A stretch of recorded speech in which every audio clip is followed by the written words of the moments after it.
পার্থ চ্যাটার্জিকে মন্ত্রিসভায় যুক্ত করার পরে, শিক্ষা দপ্তর দেওয়ার পরে, আজকে একটু আগেই চোরের মায়ের লম্বা গলা, চোরেদের রানী, তিনি বলেছেন এসএসসি দায়ী। এসএসসির হাতে কোনো ক্ষমতা ছিল না। 5টা জোনে এসএসসি অফিস আছে, শিলিগুড়ি, মালদা, বাঁকুড়া।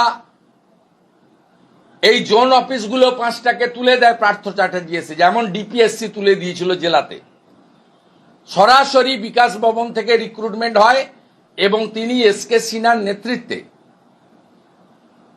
16 সালের পরে একটা রিক্রুটমেন্ট কমিটি করেন। 16 সালের রিক্রুটমেন্টেও অনেক যোগ্যরা মেধার ভিত্তিতে, পরীক্ষার ভিত্তিতে চাকরি পায়। আপনি মূল যে নিয়োগগুলো বিতর্কিত এবং অযোগ্য, যা মহামান্য তদানীন্তন জাস্টিস আজকের সাংসদ অভিজিৎ গাঙ্গুলির ইনিশিয়াল জাজমেন্টে বলা আছে, দেখবেন 18, 19, 20 সালে কোভিডের সময় অফিস খুলিয়ে এসএমএস করে 18, 19, 20, 21 এই চাকরিগুলো দিয়েছেন। মমতা বন্দ্যোপাধ্যায় বলছেন আমি জানি না। তিনি চাকরি বাতিল নিয়ে দায়ী করছেন অভিজিৎ গাঙ্গুলিকে, বিকাশ ভট্টাচার্যকে, ঘুরিয়ে ফিরিয়ে আমাদেরকে। আমি আপনাকে বলি, আজকের যিনি ভারতবর্ষের উপরাষ্ট্রপতি আছেন, তদানীন্তন রাজ্যপাল, আজকে 188-এ রাজ্যপালকে নথি দেওয়া হয় না। এই রাজ্যপাল মহোদয় তেমন চুপ করে সহ্য করছেন। তদানীন্তন রাজ্যপাল আজকের উপরাষ্ট্রপতি কাছে ক্যাবিনেটের সব নোট পাঠাতে বাধ্য হতো। তিনি আটকে দিয়েছিলেন 5ই মে 2022 এই ক্যাবিনেটের নোট মমতা ব্যানার্জির কাছে অভিজিৎ গাঙ্গুলি মহোদয়ের প্রাইমারি জাজমেন্টের পরে পরেশ অধিকারীর মেয়েকে চাকরি দিতে গিয়ে প্রথম ধরা পড়ে এই হিউজ করাপশন। সেখানে চেয়ার করেছে কে? সেই মিটিংয়ে চেয়ার করেছেন Mamata Bandyopadhyay. Super numerary post. আপনি দেখুন, আমি তো আপনাকে ডকুমেন্ট দিয়ে যাচ্ছি, এই ডকুমেন্ট আপনি অন্য জায়গায় পাবেন না। বিপর্যয় 26,000। জেলার স্কুলগুলো পরপর দেখাবো আপনাদের কি পরিস্থিতি। এখানে সব থেকে বেশি মুর্শিদাবাদের ভগবানগোলায়, একেবারে 26,000-এর মধ্যে সেখানে 21 জনের চাকরি গেছে। এই একটা স্কুলে কত শিক্ষক? 62 শিক্ষক, তার মধ্যে 21 জন তাদের চাকরি চলে গেল। একদিকে হাহাকার, কান্না, কি হবে ভবিষ্যৎ, আরেকদিকে এই ভগবানগোলা উচ্চ বালিকা বিদ্যালয়ে তার এই পড়ুয়াদের পরিস্থিতি কি হবে। কাল থেকে পরীক্ষা শুরু হওয়ার কথা। পরীক্ষা পরিচালনা নিয়েও দুশ্চিন্তা, কারণ শুধু তো শিক্ষক নন, শিক্ষা কর্মীদেরও চাকরি গেছে। কালকে কি হবে? কাল থেকে গার্ড দেবে কাকে, গার্ড দেবেন কে, এই সমস্ত নিয়ে স্কুল কর্তৃপক্ষ চিন্তায়। মোট 17 দফায় দুর্নীতির কিন্তু একটা লিস্ট বেরিয়েছে। সেই যে দুর্নীতির লিস্ট, সেখানে কিন্তু এই যে আমাদের যে 21 জনকে দেখতে পাচ্ছেন, সেখানে কারোর নাম নেই।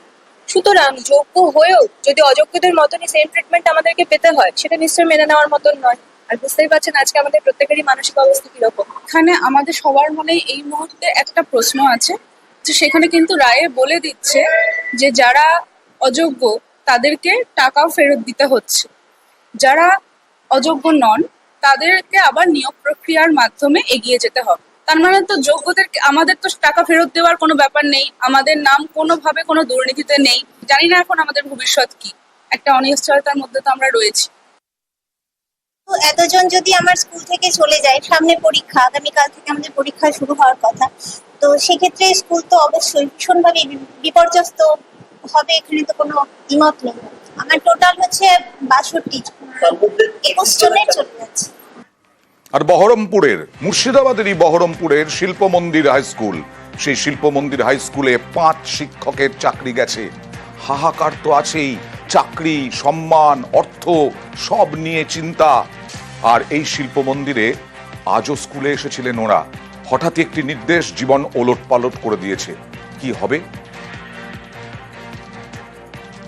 সিবিআই তার ফাইনাল চার্জশিট জমা করেছেন।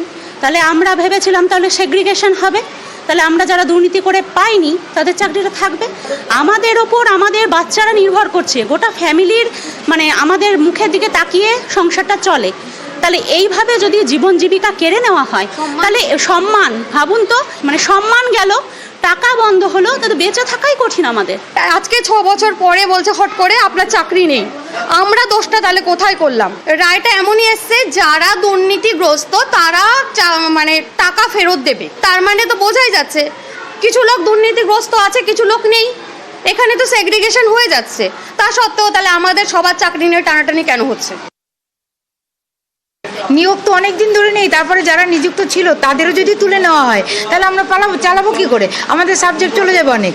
আর এই যে এখন এই যে ইউনিট টেস্ট শুরু হয়েছে, পরীক্ষা চালানোই তো কষ্টকর হয়ে যাচ্ছে। এদের কথা ভেবেও আমার এতটাই খারাপ লাগছে যে কিছুই কি করার ছিল না। কোনো রকম সেগ্রিগেশন না করে তারা ন্যায়ভাবেই পেয়েছে, কারণ অন্যায়ভাবে পেয়েছে। কোনো রকম বিচার না করে সবাইকে একসাথে যে ক্যান্সেল করে দিল, সেটার বিচার আমরা চাই। এবার দেখুন কুলতলির স্কুলের অবস্থা। বিরাট স্কুল, ভগবানচন্দ্র হাই স্কুল।